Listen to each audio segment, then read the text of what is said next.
सूत जी कहते हैं, जब ज्ञान संपन्न मार्कंडे मुनि ने इस प्रकार स्तुति की, तब भगवान नार नारायण ने प्रसन्न होकर मार्कंडे जी से कहा, ऋषि, महर्षि, तुम चित्त की एकाग्रता, तपस्या, स्वाध्याय, श्याम और मेरी अन्य भक्ति से सिद्ध हो गए हो। तुम्हारे इस आजीवन ब्रह्मचर्य व्रत की निष्ठा देखकर हम तुम पर बहुत ही प्रसन्न हुए हैं। तुम्हारा कल्याण होगा। मैं समस्त वर देने वालों का स्वामी हूँ, इसलिए तुम अपना अभीष्ट वर मुझसे मांग लो। तब मार्कंडे मुनि ने कहा, हे भगवान, हे शरणागत वत्सल, बैहारी अच्युत, आपकी जय हो, जय हो। हमारे लिए बस इतना ही वर पर्याप्त है कि आपने कृपा करके अपने मनोहर स्वरूप का दर्शन कराया। ब्रह्मा, शंकर आदि देवगण योग साधना के द्वारा एकाग्र हुए मन से ही आपके परम सुंदर श्री चरण कमलों का दर्शन प्राप्त करके कृतार्थ हो गए हैं। आज उन्हीं आपने मेरे नेत्रों के सामने प्रकट होकर मुझे धन्य बनाया है।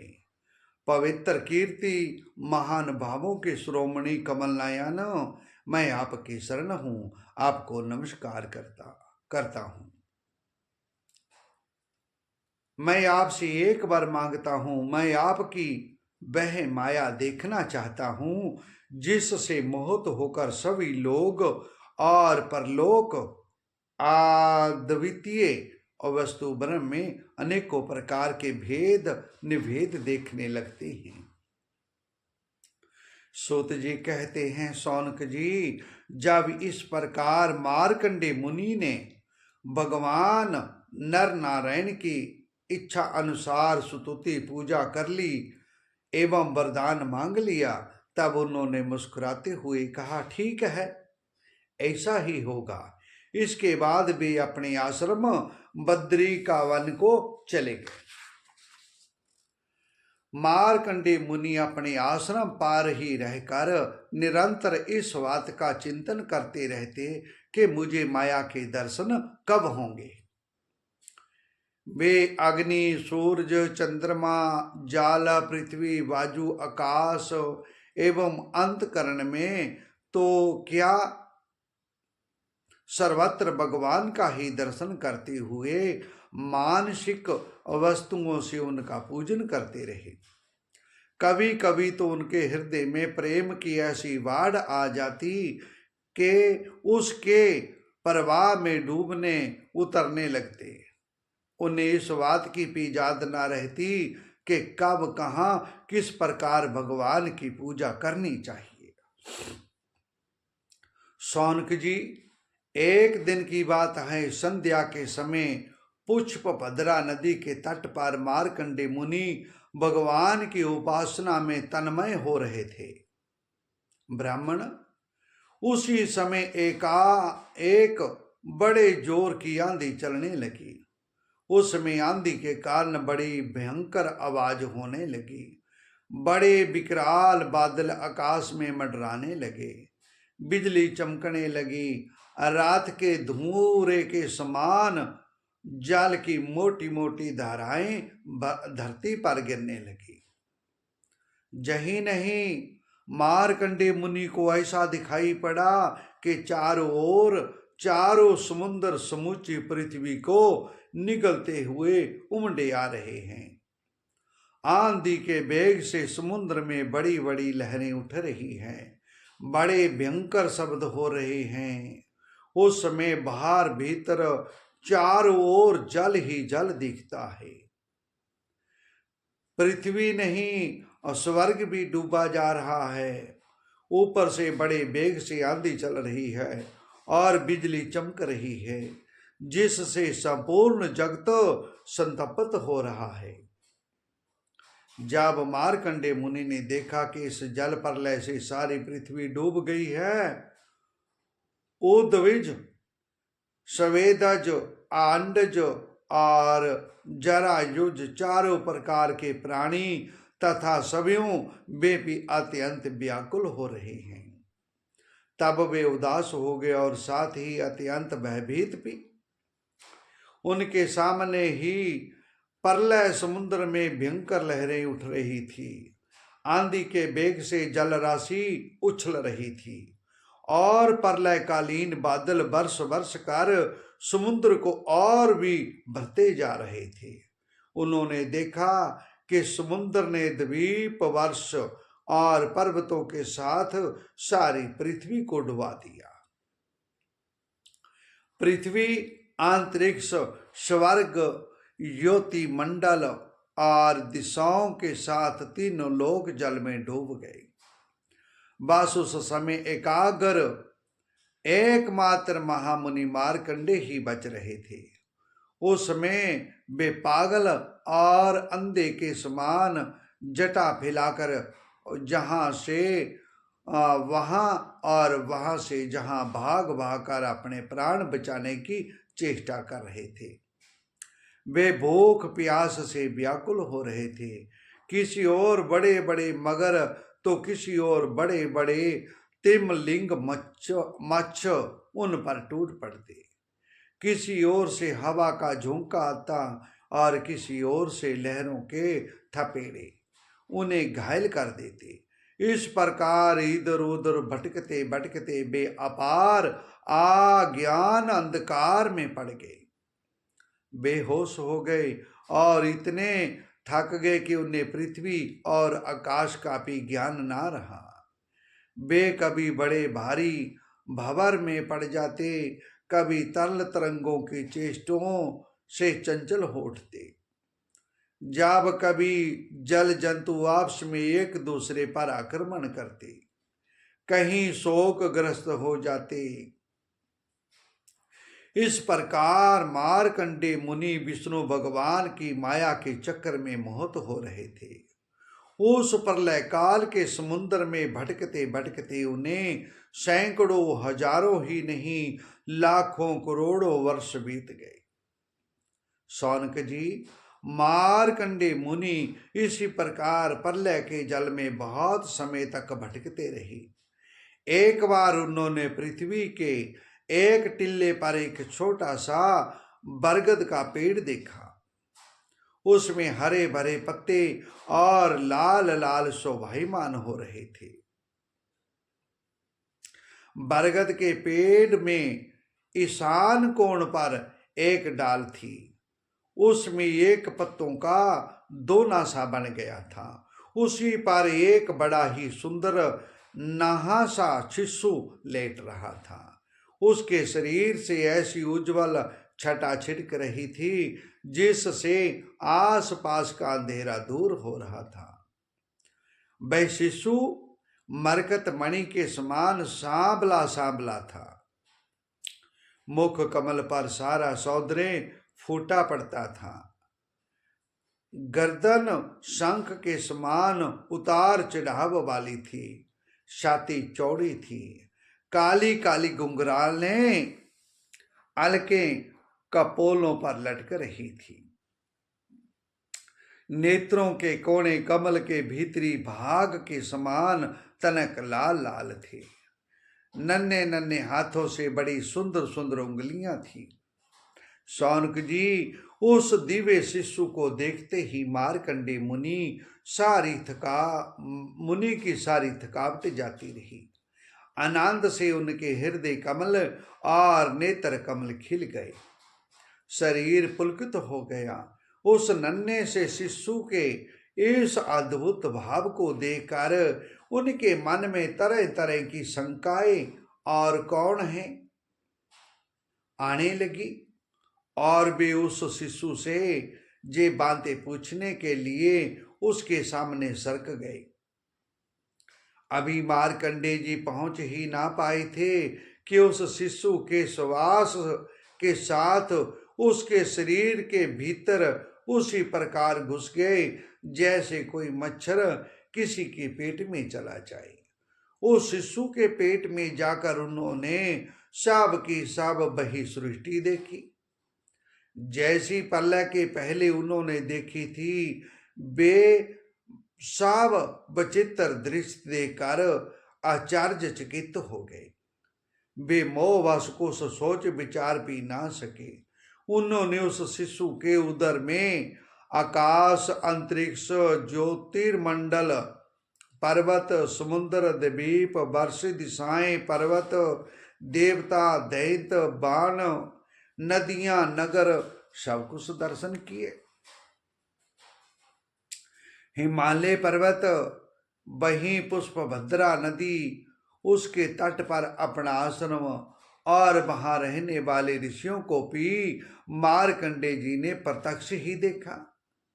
इस प्रकार संपूर्ण विश्व को देखते देखते ही वे उस दिव्य शिशु के श्वास के द्वारा ही बाहर आ गए। फिर प्रलयकालीन समुद्र में गिर पड़े।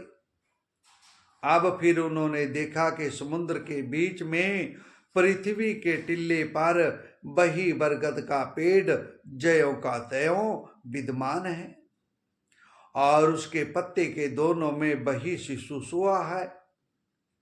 उसके अंदरों पर प्रेमामृत से परिपूर्ण मद मंद मुस्कान है। अपनी प्रेम पूर्ण चितवन से वही मार्कंडे जी की ओर देख रहा है। अब मार्कंडे मुनि इंद्रियातीत भगवान को, जो शिशु के रूप में क्रीड़ा कर रहे थे और नेत्रों के मार्ग से पहले ही हृदय में विराजमान हो चुके थे, आलिंगन करने के लिए बड़े शर्म और कठिनाइयों से आगे बढ़े। परंतु शौनक जी, भगवान केवल जोगियों के ही नहीं, सभी जोग के भी स्वामी और सबके हृदय में छिपे रहने वाले हैं। अभी मार्कंडे मुनि उनके पास पहुंच ही ना पाए थे कि वे तुरंत अंतर्ध्यान हो गए। ठीक वैसे ही जैसे अभागे और असमर्थ पुरुषों के परिश्रम का पता नहीं चलता, वह फल दिए बिना ही क्या हो गया। शौनक जी, उस शिशु के अंतर्ध्यान होते ही बरगद का वृक्ष तथा प्रलयकालीन दृश्य एवं जल भी तत्काल लीन हो गया और मार्कंडे मुनि ने देखा कि मैं तो पहले के समान ही अपने आश्रम में बैठा हुआ हूं।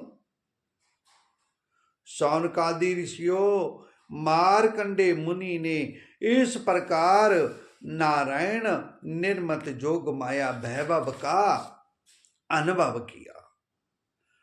अब जहे निसचे करके इस माया से मुक्त होने के लिए मायापति भगवान की शरण ही एकमात्र उपाय है। उन्हीं की शरण में स्थित हो गए। मार्कंडे जी ने मन ही मन कहा, प्रभु, आपकी माया वास्तव में प्रतीत मात्र होने पर भी सत्य, ज्ञान और समान प्रकाशित होती है और बड़े बड़े विद्वान भी उसके खेलों में मोहित हो जाते हैं। सूत जी कहते हैं, मार्कंडे जी इस प्रकार शरणागत की भावना से तन्मय हो गए थे। उसी समय भगवान शंकर भगवती पार्वती जी के साथ नंदी पर सवार होकर आकाश मार्ग से विचरण करते हुए उधर आ निकले और मार्कंडे जी को उसी अवस्था में देखा। उनके साथ बहुत से गणपी थे। जब भगवती पार्वती ने मार्कंडे मुनि को ध्यान की अवस्था में देखा, तब उनका हृदय वात्सल्य स्नेह से उमड़ आया। उन्होंने शंकर जी से कहा, भगवान, तनिक इस ब्राह्मण की ओर तो देखिए। जैसे तूफान शांत हो जाने पर समुद्र की लहरें और मछलियां शांत हो जाती हैं और समुद्र धीर गंभीर हो जाता है, वैसे ही इस ऋषि का शरीर, इंद्रियें और अंतकरण शांत हो रहा है। भगवान शंकर ने कहा, देवी पार्वती, जे महर्षि लोक अथवा परलोक की कोई भी वस्तु नहीं चाहते, और तो क्या इनके मन में कभी मोक्ष की आकांक्षा नहीं होती।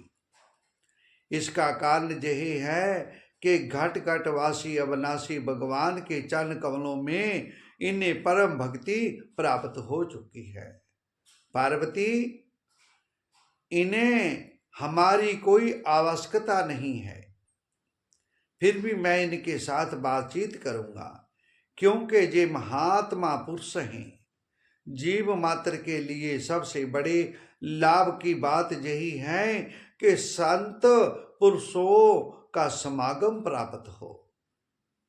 सूत जी कहते हैं, शौनक जी, भगवान शंकर समस्त विद्यों के पारवारकत और सारे प्राणियों के हृदय में विराजमान अंतर्यामी प्रभु हैं। जगत के जितने भी संत हैं उनके एकमात्र आश्रय और आदर्श भी वही हैं। भगवती पार्वती से इस प्रकार कहकर भगवान शंकर मार्कंडे मुनि के पास गए। उस समय मार्कंडे मुनि की समस्त मनोवृत्तियां भागवत धाम में तन्मय थी।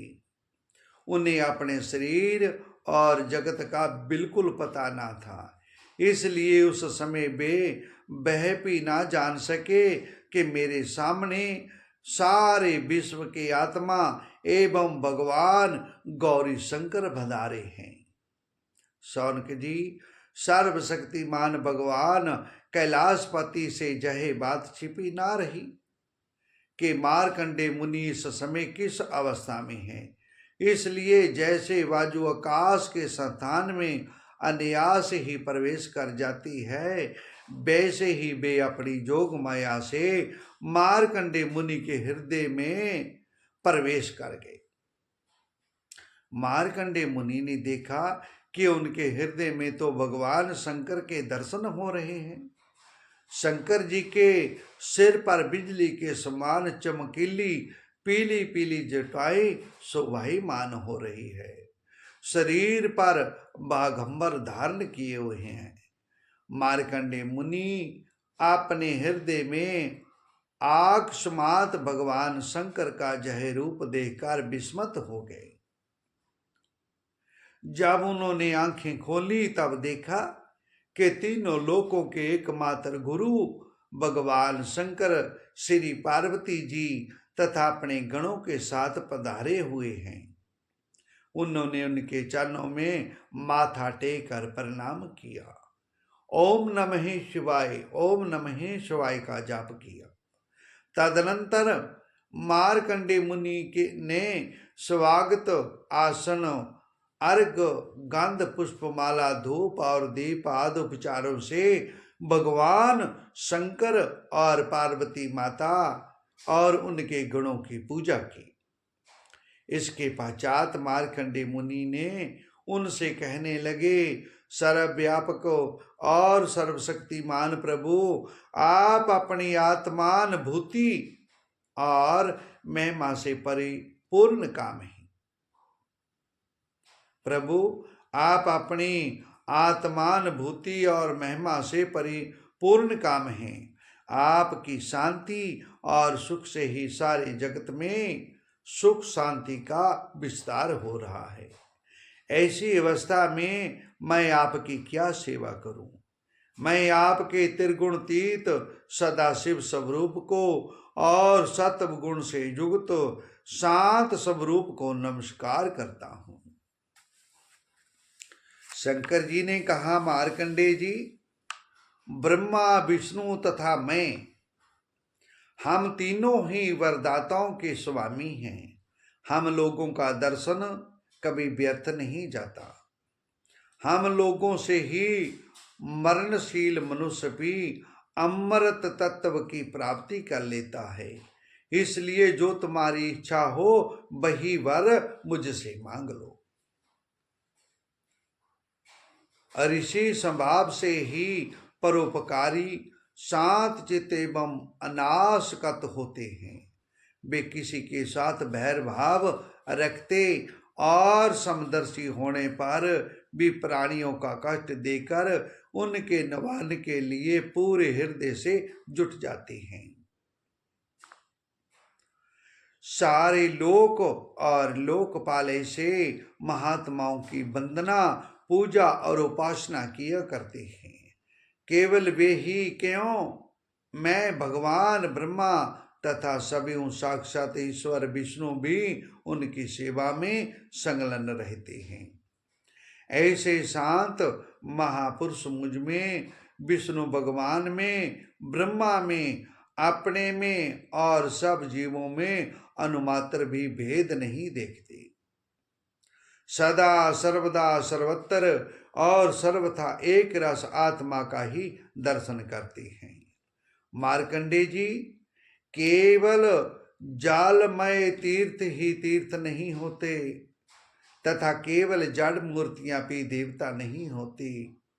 सबसे बड़े तीर्थ और देवता तो तुम्हारे जैसे संत हैं, क्योंकि वे तीर्थ और देवता बहुत दिनों में पवित्र करते हैं, परंतु तुम लोग दर्शन मात्र से ही पवित्र कर देते हो। सूत जी कहते हैं, ऋषियों, चंद्रभूषण भगवान शंकर की एक एक बात धर्म के रस से पूर्ण थी। उसके एक एक अक्षर में अमृत का समुद्र भरा हुआ था। मार्कंडे मुनि अपने कानों के द्वारा पूरी तन्मयता के साथ उसका पान कर रहे थे, परंतु उन्हें तृप्ति ना हुई। वे चिरकाल तक भगवान विष्णु की माया से भटक चुके थे और बहुत थके हुए भी थे। भगवान शिव की कल्याणी वाणी का अमृत पान करने से उनके सारे क्लेश नष्ट हो गए। मार्कंडे जी ने कहा, सचमुच सर्वशक्तिमान भगवान की जह लीला सभी प्राणियों की समझ के परे है। भला देखो तो सही, जे सारे जगत के स्वामी होकर भी अपने अधीन रहने वाले मेरे जैसे जीवों की वंदना स्तुति करते हैं। भगवान शिव साक्षात पधारे हैं। धर्म के प्रवचन कार प्राणियों के धर्म का रहस्य और स्वरूप समझाने के लिए उसका आचरण और अनुमोदन करते हैं। कोई धर्म का आचरण करता है तो कोई उसकी प्रशंसा भी करते हैं। जैसे जादूगर अनेकों खेल दिखलाता है और उन खेलों से उसके प्रभाव में कोई अंतर नहीं पड़ता, वैसे ही आप अपनी सबजन मोहनी माया की वृत्तियों को स्वीकार करके किसी की वंदना स्तुति याद करते हैं। आपने सपन दृष्टा के समान अपने मन में ही संपूर्ण विश्व की सृष्टि की है और इसमें स्वयं प्रवेश करके कर्ता न होने पर भी कर्म करने वाले गुणों के द्वारा कर्ता के समान प्रतीत होते हैं। भगवान, आप त्रिगुण रूप होने पर भी उनके परे उनकी आत्मा के रूप में स्थित हैं। आप ही समस्त ज्ञान के मूल केवल अद्वितीय ब्रह्म स्वरूप हैं। मैं आपको नमस्कार करता हूँ। अनंत, आपके श्रेष्ठ दर्शन से बढ़कर ऐसी कौन सी वस्तु है जिसे मैं वरदान के रूप में मांगू। मनुष्य आपके दर्शन से ही पूर्ण काम और शांत संकल्प हो जाता है। आप सभीयों तो पूर्ण ही हैं, अपने भक्तों की भी समस्त कामनाओं को पूर्ण करने वाले हैं। इसलिए मैं आपका दर्शन प्राप्त कर लेने पर भी एक बार और मांगता हूँ। जहे भगवान, मैं उनके शरणागत भक्तों में और आप में मेरी अविचल भक्ति सदा बनी रहे।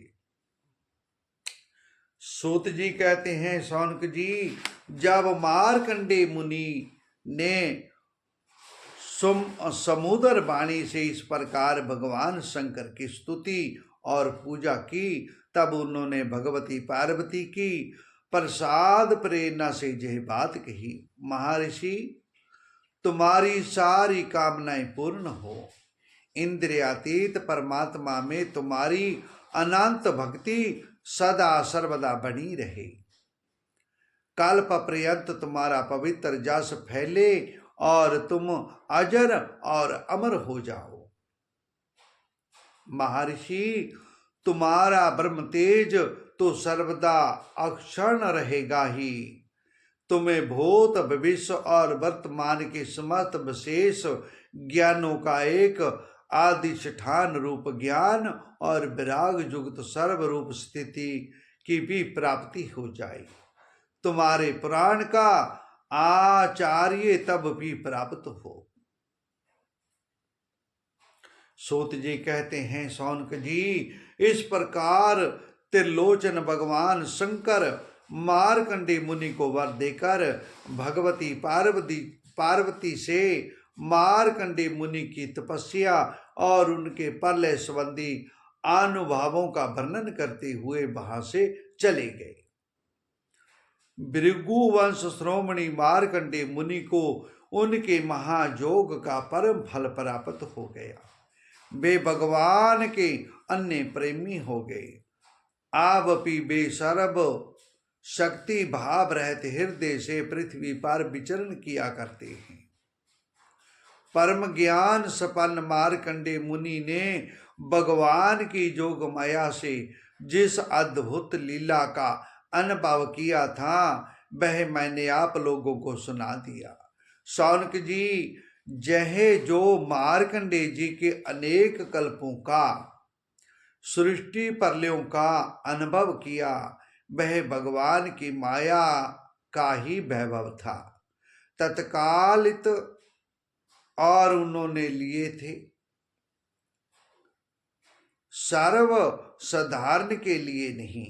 कोई इस माया की रचना को ना जानकर अनादिकाल से बार बार होने वाले सृष्ट प्रलय ही इसको भी बतलाते हैं।